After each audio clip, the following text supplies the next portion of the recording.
দিকে নজর রাখবো। অভয়াকাণ্ডের আবহে নার্সের মৃত্যু হুগলির সিঙ্গুরে। নার্সের রহস্য মৃত্যু। পরিবারের অভিযোগ যে পরিবার আসার আগেই দেহ নিয়ে যায় পুলিশ। নন্দীগ্রামের রায়নগরের বাসিন্দা 3 দিন আগেই নার্সিংহোমে কাজে যোগ দেয়। সোজাসুজি কথা বলবো আমাদের প্রতিনিধি সুজিতের সঙ্গে। সুজিত, যে অভিযোগ সামনে আসছে যে পরিবার আসার আগেই দেহ নিয়ে যায় পুলিশ, এখনো পর্যন্ত আর কি আপডেট পাচ্ছ এই ঘটনায়?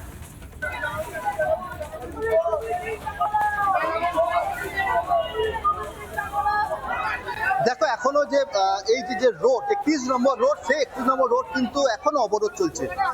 পুলিশ বারংবার বোঝাবার চেষ্টা করেছে, কিন্তু কোনো তাদের একটাই দাবি, প্রকৃত ঘটনা সামনে আনতে হবে। এবং এই মুহূর্তে আমি দেখতে পাচ্ছি বিজেপির যিনি বিধায়ক রয়েছে, পুরসুরা যিনি বিধায়ক, তিনি ঘটনাস্থলে এসছে। কথা বলার চেষ্টা করবো তার সাথে।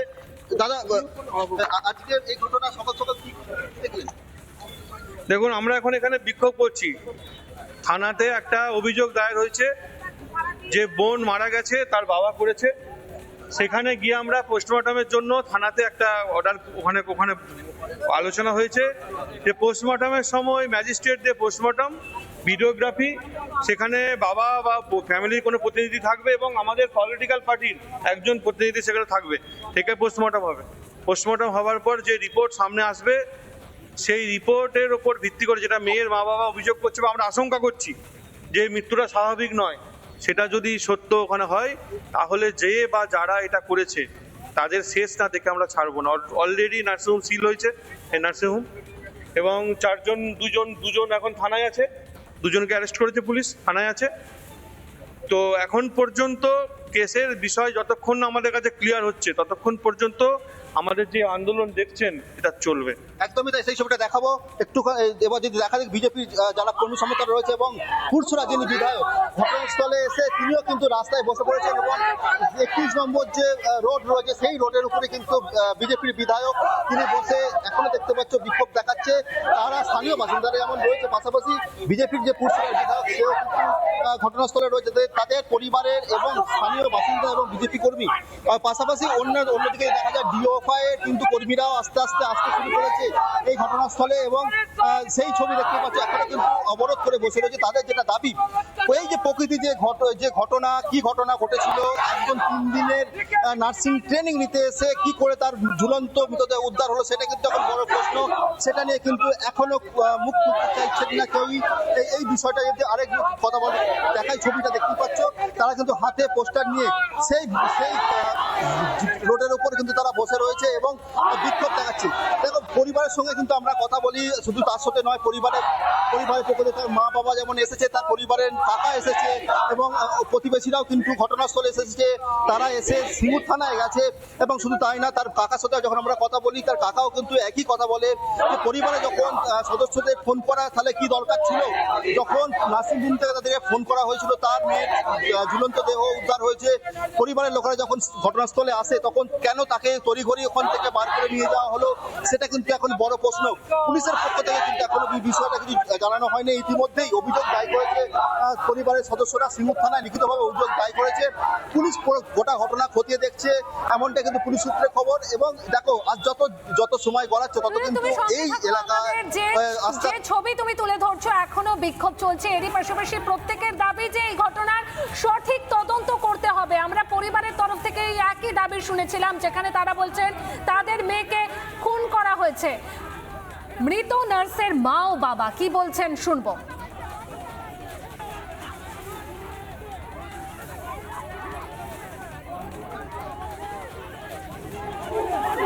শুধু আমি চাই, আমার মেয়ের বিচারটা চাই। আমি চাই আমার মেয়েকে শুধু জোর করে তুলে নিয়ে যখন মার্ডার করেছে, রাত্রে অন্ধকারে নিজেকে মার্ডার করেছে।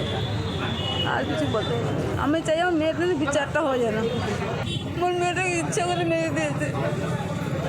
আমার মেয়েটা খুব ভালো।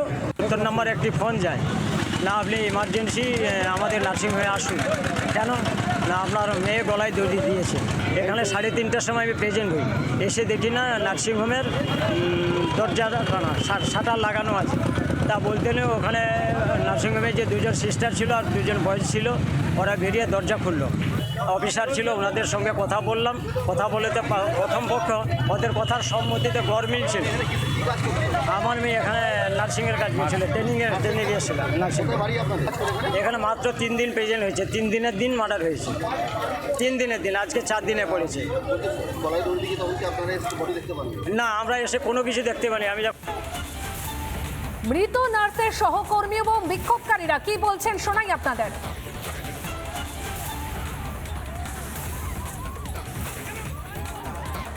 ভাবতে পারিনি যে এরকম করবেও। আমি করবে বলতে কি এটা আত্মহত্যা বলছেন? আমি বলবো তো এটা ও নিজের, ও আমাকে কোনো কিছু বলেইনি অ্যাকচুয়ালি। কি কারণ কেন হতে পারে সেটা আমি বুঝতে পারছি না কি কারণ হতে পারে। ও যে কারোর সাথে কথা বলছে সেটাও না আমি দেখিনি, যে কারোর সাথে কথা বলছে এটাও আমি দেখিনি। মানে আপনি যখন উপরে যান আমি দেখেন এটাই ঘর দেখি। বন্ধ। হ্যাঁ, ঘর তালা দিয়ে এবং জানলা খুলে দেখি যে এরকম অবস্থা। না, সমস্যা এখানে কোনো কিছু তৈরি হয়নি। দুদিন আগে আমরা ডিউটিতে নামিনি, কারণ পেশেন্ট ছিলাম তো, তাই আমরা ডিউটি করিনি। আচ্ছা, আমরা তারপর দিন থেকে ডিউটি করেছি। ও হঠাৎ করে বেরিয়ে গেল, কাউকে বলেনি। বাড়ির টেনশনও মাথায় নিত, এটা আমি জানি। বাড়ির টেনশন হ্যাঁ। মানে মানুষ বাড়িতে যেমন চাপ আরে বললে কোনো কিছু টেনশন থাকে, টাকা পয়সা দিক থেকে পারিবারিক সমস্যা হতেই পারে, এইটুকু আমি শুনেছি, আর বেশি আমার কিছু বলে। বডিটাকে সকলের সামনে নিয়ে এসে দেখাতে হবে, আমরা এটাই চাই। কারণ বারবার এরকম হয়েছে, আমাদের রাজ্যে নির্লজ্জ মুখ্যমন্ত্রী এই বডি পুড়িয়ে দিয়ে এটাকে প্রমাণ লোপাট করে 3 দিন আগে মেয়েটা জয়েনিং করছে নন্দীগ্রাম থেকে, বাবা আসার আগেই বডিটাকে আপনার নিয়ে চলে গেছে কাউকে না বলে। অত্যাচার হচ্ছে, এই অপদার্থ মুখ্যমন্ত্রী, অপদার্থ পুলিশ প্রশাসন, এখানকার মন্ত্রী বেচারাম মান্না পুলিশের সঙ্গে কথা বলে এই আমাদের বোন এর বিচার লোপাট করতে চেয়েছে, তথ্য লোপাট করতে চেয়েছে। তাই আমরা সাধারণ মানুষ এক হয়ে পথে নেমেছি। আমরা চাই এই বোনের সঠিক তদন্ত হোক। আজকে অভয়ের মা বাবা এখনো বিচার পায়নি, আজকে তামান্নার মা বাবা এখনো বিচার পায়নি, সেইটা যেন এখানে না হয়। এখানে যে মা বাবা আছে সুদূর মেদিনীপুর থেকে এখানে এসেছেন, সেই মা বাবার বিচার পাওয়া দিতে আমরা পথে আছি।